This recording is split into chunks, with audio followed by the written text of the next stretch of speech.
Stammering என்றால் என்ன? அவங்க அறியாமே அந்த வார்த்தைகள் விட்டு விட்டு நம்ம பேசும்போது விட்டு விட்டு கேட்குதுங்க, பிரேக் ஆகி கேட்குதுன்றோம் இல்லைங்களா? விட்டு விட்டு கேட்கும். அது மாதிரி விட்டு விட்டு பேசுவாங்க. சரி சொல்லிட்டு ஏன் இந்த ஒரு கேஸ் மட்டும் அப்படி சொல்றேன்னா, இது ஒன்று தான் பண்ணியிருக்கேன், நிறைய பண்ணியிருக்கிறேன், இதை மட்டும் சொல்ல வேண்டியது காரணம்னா டூ ஹெவி.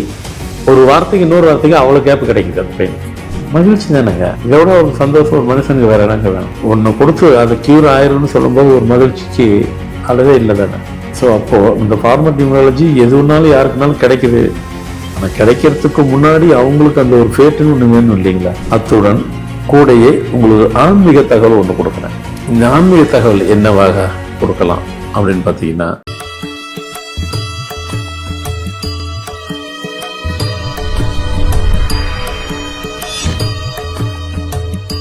வணக்கம். ஃபார்மட் நியூமராலஜி உங்கள் மகதன் சேகராஜா உங்களுடன் வழக்கம் போல் நல்ல தகவலை தான் கொடுக்க வந்துள்ளேன். இன்னைக்கு என்ன அப்படி என்று பார்த்தால், சில பேருக்கு இயற்கையாகவே ஸ்டாம்பரிங் இருக்கும். ஸ்டாம்பரிங் என்றால் என்ன? அவங்க அறியாமே அந்த வார்த்தைகள் விட்டு விட்டு நம்ம பேசும்போது விட்டு விட்டு கேட்குதுங்க, பிரேக் ஆகி கேட்குதுன்றோம் இல்லைங்களா? விட்டு விட்டு கேட்கும். அது மாதிரி விட்டு விட்டு பேசுவாங்க. கரெக்டாக நம்ம கலோக்கியல் தமிழில் சொல்லணும்னா தொத்தி தொத்தி பேசுவாங்க. அது நம்ம பேசணும்னு பேசுறாங்க இல்லை. அது எதனால வருது? எல்லாம் எண்கள் தாங்க, வேற என்ன சொல்ல போறோம்? பிறந்த தேதி தான், எல்லாம் எண்கள் தான். ஆமாம், கடந்த பல வருடங்களுக்கு முன்னால் அப்புறம் நான் டீனேஜர்ல இருந்து என்ன பார்க்க ஒருவருக்கு ஒருவர் வந்தார். டெய்லி வருவார். டெய்லி யார் வருவா? லெட்டர் கொடுக்க வருவார். அப்போ கண்டுபிடிச்சிங்க யார் கொடுப்பான்ட்டு. அப்போ ஒரு மகன், சார் உங்ககிட்ட ஒன்று பேசணுன்னார், வாங்கன்னு. மதியம் வரைக்கும் வேலை, மதியம் முடிச்சுன்னா அவங்க ஃப்ரீ வந்தார். இது மாதிரி என் பையனுக்கு இது மாதிரி இருக்குது, சரி பண்ண முடியுமா அப்படின்னாரு. டேட்லாம் கேட்டேன், இப்படி ப்ரேயரில் போட்டு பார்த்தேன். அதெல்லாம் பண்ணிடலான்னு சொல்லிடுச்சு. நம்பருக்கு தெரியுது நமக்கு, அதெல்லாம் பண்ணிடலாம். ஆனால் பையனை கூப்பிட்டுவாங்க. அப்போ பையன் சின்ன பையன் தான். கூப்பிட்டு வந்தார். 10-12 வயசு தான் இருக்கும். அப்போ சொன்னேன், தம்பி பேர்லாம் எழுதி கொடுக்குறேன், எழுதிங்களா தம்பின்னு. அதெல்லாம் எழுதுவாங்கன்னாப்புல. சரி வாங்க, இது நான் சொல்கிறது இருக்கும். இல்லை இப்போ அந்த பையனுக்கு அநேகமாக கல்யாணம் பண்ணிட்டாருன்னு கூட என்ன தெரியல, அதெல்லாம் பண்ணியிருப்பாருன்னு நினைக்கிறேன். நான் சொல்ல 25 வருஷத்துக்கு முன்னாடி, ரொம்ப வருஷம். அதில் எழுதிடுவாங்கன்னாப்புல பேர் கொடுத்தேன். அவனால் முடியல, ரொம்ப பாவம், அவன் ரொம்ப கஷ்டப்படுறான் பேர் பேசுறதுக்கு. ரொம்ப சிவியராக இருந்தது. சரி சொல்லிட்டு ஏன் இந்த ஒரு கேஸ் மட்டும் அப்படி சொல்கிறேன்னா, இது ஒன்று தான் பண்ணியிருக்கேன், நிறைய பண்ணியிருக்கிறேன், இதை மட்டும் சொல்ல வேண்டியது காரணம்னா டூ ஹெவி. ஒரு வார்த்தைக்கு இன்னொரு வார்த்தைக்கு அவ்வளோ கேப் கிடைக்குது. அந்த பையனுக்கு முடியல, அவன் கஷ்டமாக தானே இருக்கும். அது நம்ம மாஸ்டர் கேட்குறாரு, பதில் சொல்லணும், எங்கன்னு சொல்கிறது. அதனால் நான் சொன்னேன், நீ எழுதுக்கன்னா கண்டிப்பாக சரியாயிடும். ஆனால் என்ன ஆச்சரியம் அப்படின்னு கேட்டிங்கன்னா, ஒரு 3 மாதத்துல அரைவாசி சரியாயிருச்சு. நான் அவனுக்கு வந்துட்டு எப்படி ஒரு 2-3 வருஷம் அவன் தான் சொல்லி கொடுத்தான். அதுதான் உண்மை. 3 மாதத்துல அவன் அரைவாசி வந்துட்டு அவர் வந்துட்டு, சார் நான் இதை எப்படி சொல்கிறதுனே தெரியல சார், நீங்கள் இவர் என்னமோ எங்கேயோ கம்பேர் பண்ணார். நான் தான் அப்போல்லாம் பண்ணாதீங்க அப்படின்னு சொல்லிட்டு, இல்லை சார் இது சாதாரண மனுஷன் பண்ண முடியாது. அது சரி வாங்க, ரொம்ப சந்தோஷம் தான். இல்லை என் பையனை கூப்பிட்டு வர. அவன் பேசுனா எனக்கு ஆச்சரியமா இருக்கு.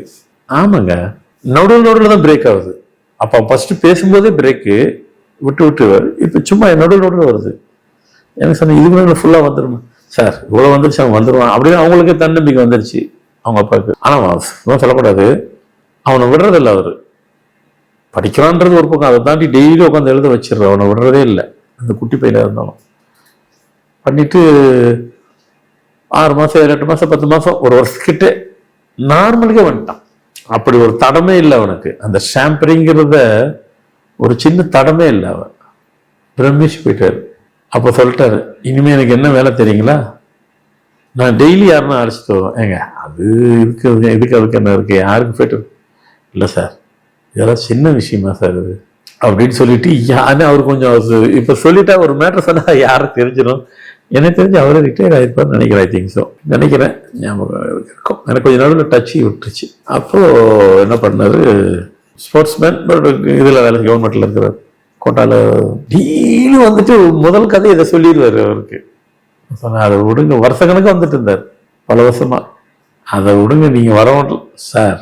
நாங்கள் அதில் எவ்வளோ பெயினில் இருந்து எங்களுக்கு தான் சார் தெரியும். இன்னைக்கு கவலை கிடையாது. அவனை பற்றி எங்களுக்கு கவலையே கிடையாது. அவன் 10 கிளாஸ் தான்.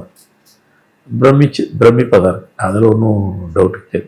இதை சொல்ல வேண்டிய அவசியம் என்னன்னா, நம்ம ஃபார்மர் நியூமராலஜி எவ்வளோ பேருக்கு நன்மை செஞ்சிருக்கு, எவ்வளோ பெரிய உதவிகளும் அது செஞ்சிருக்கு, ஸ்டாம்பிங் கூட கியூர் பண்ணியிருக்குன்னும் போது அது இருக்கிறவங்களுக்கு தாங்க அந்த வழி தெரியும். இருக்கிறவங்களுக்கு அந்த ஃபேமிலிக்கு மட்டும்தான் தெரியும், அதை சுற்றி இருக்கிறவங்களுக்கு தெரியும். அதான் மற்றவங்களுக்கு இல்லை அப்படின்னு சொல்லி பரவாயில்ல, அவனுக்கு இருந்தால் பரவாயில்ல, எங்களுக்கு சந்தோஷம் அப்படின்னு யாரும் சொல்ல போகிறது இல்லை. வழி இருக்கிறது தானுங்க இப்போ அதனுடைய அந்த பெயினுடைய இது வேல்யூ தெரியும். அப்படிங்கிற மாதிரி பெரிய விஷயம் தானே அது. உண்மையிலே அது ஏன் இப்போ திடீர்னு இதை மட்டும் இப்போ சடனாக சொன்னாக்கா, ஒரு 10 நாளைக்கு முன்னாடி அவர் க்ளோஸ் ரிலேஷன், இவரும் தெரியும் அவரும் தெரியும்னு வச்சுக்கோங்க. எதுக்கும் சொல்லும்போது அவர் பேர் சொல்லிட்டு, சார் வேற லெவலு சார் அவன் இப்போ யூஎஸ்ல எங்கேயோ இருக்கான்னு சொன்ன மாதிரி இருந்தது.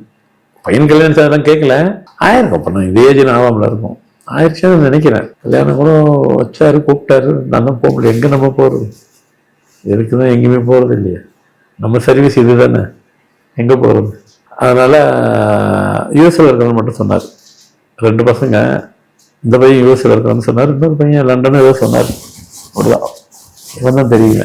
மகிழ்ச்சி தானேங்க, இதோட ஒரு சந்தோஷம் ஒரு மனுஷனுக்கு வேற என்னங்க வேணும். ஒன்று கொடுத்து அது கியூர் ஆயிரும்னு சொல்லும்போது ஒரு மகிழ்ச்சிக்கு அளவே இல்லை தானே. ஸோ அப்போது இந்த ஃபார்மட் நியூமராலஜி எதுனாலும் யாருக்குனாலும் கிடைக்குது. ஆனால் கிடைக்கிறதுக்கு முன்னாடி அவங்களுக்கு அந்த ஒரு ஃபேட்டுன்னு ஒன்று வேணும் இல்லைங்களா, அது இருக்குன்னா அது கிடைச்சிடும், நடந்துடும். அத்துடன் கூடையே உங்களுக்கு ஆன்மீக தகவல் ஒன்று கொடுக்குறேன். இந்த ஆன்மீக தகவல் என்னவாக கொடுக்கலாம் அப்படின்னு பார்த்தீங்கன்னா, திருமணத்தை நாம் எங்கே பண்ணணும், கல்யாண சத்தத்தில் பண்ணுறதா கோயிலில் பண்ணுறதா அப்படின்னு நிறைய பேருக்கு அந்த டவுட் இருக்கும். கோயிலில் தான் பண்ண வேண்டியதுன்றது சில டேட் இருக்கும், ஃபுல்லாக அந்த தோஷம் இருக்கும் ஒரு டேட்டு. கட்டாயம் நீங்கள் என்னைக்காச்சும் நீங்கள் கோயிலில் தாங்க பண்ணணும், சத்திரத்தில் போகக்கூடாதுங்க. சத்தத்தில் பண்ணலாம், ரிசப்ஷன் பண்ணிக்கலாம். திருமணத்தை தாலி கட்டுறது கடவுளுக்கு முன்னாடியே கோயிலில் தான் கட்டணும். அப்போ அந்த தோஷத்தினுடைய அளவு குறைஞ்சி போயிடும். எந்த கோயில் பண்ணணும்னு ஒன்று இருக்குது. கோயிலுன்ற எல்லாம் கடவுள் தான். சில பேருக்கு அம்மன் வரும், சில பேருக்கு முருகர் வரும், சில பேருக்கு சிவன் வரும், சில பேருக்கு பெருமாள் வரும். இந்த இதிலே கொஞ்சம் அந்த அந்த அந்த முருகர்லே அப்படின்னு கேட்டாக்கா, அறுபடை வீடு கொண்ட முருகர் கோயில் எங்கெல்லாம் இருக்கோ அதில் பண்ணால் சரியாக இருக்கும். அதே மாதிரி சிவன் கோயிலே எல்லா சிவன் கோயிலும் பண்ணால் தவறு கிடையாது. இதில் பர்டிகுலராக என்ன மாதிரி சிவன் கோயில் பண்ணணும் அப்படின்னு சொன்னோம்னாக்கா, எந்த நேரமும் உங்களுக்கு அந்த சிவன் கோயிலில் ஒரு பிரதிஷ்டை பெற்றது பெரிய ஸ்தலமாக இருக்கணும். சின்ன ஸ்தலமாக இருந்தாலும் அது பவர் தான் இருக்கும். அதுவே அந்த பெரிய ஸ்தலத்திலையும் ஏன் அது பெரிய ஸ்தலம் சொல்லனாக்கா, அது இந்த பரிகாரத்தை கழிக்கக்கூடியதாக இருக்கணும். அதுக்காகத்தான் அதை சொல்றது. இந்த முருகர் எல்லாம் பரிகார ஸ்தலம் தான், எல்லாமே சிவனும் எல்லாம் அதுதான். அதிலே பரிகார ஸ்தலம் சிலது இருக்கும், அங்கதான் போகணும். அம்மனுக்கும் அப்படிதான் பரிகார ஸ்தலத்தையா கரெக்டா உள்ள கோயிலில் போயிட்டு திருமணம் பண்ணீங்கன்னாக்கா சரியாக இருக்கும். அதனால திருமணம் எங்க பண்றதுங்கிற ஒரு டவுட்டை ஈஸியாக உங்களுக்கு எடுத்து கொடுத்துட்டேன். அந்த மாதிரி கோயிலையா நீங்கள் பண்ணீங்கன்னாக்கா உங்களுக்குன்னு உண்டான அந்த தோஷம் இருக்கும். அங்கே பண்ணீங்கன்னா அந்த தோஷம் திருமணத்துக்கு அன்னைக்கே பாதி இறங்கிடும். இது நடைமுறையில் மீறி பாதி தான் இருக்கும். அப்படி கிராஜுவலாக சரியாக போயிடும். வணக்கம். ஃபார்மட் நியூமராலஜி நிறைய தகவலை உங்களுக்கு நீங்கள் விரும்பினபடியும் அவ்வளவும் கொடுத்து கொண்டிருக்கிறேன். எல்லாத்துக்கும் பயன்பெறும்படி உள்ளன. இதில் நிறைய சந்தேகங்கள் எதனா இருந்தாலும் தொடர்பு கொண்டு கேளுங்கள். நிகழ்ச்சி பார்த்து முடித்தவுடன் லைக் பண்ணுங்க, ஷேர் பண்ணுங்க, சப்ஸ்கிரைப் பண்ணுங்க. நன்றி, வணக்கம்.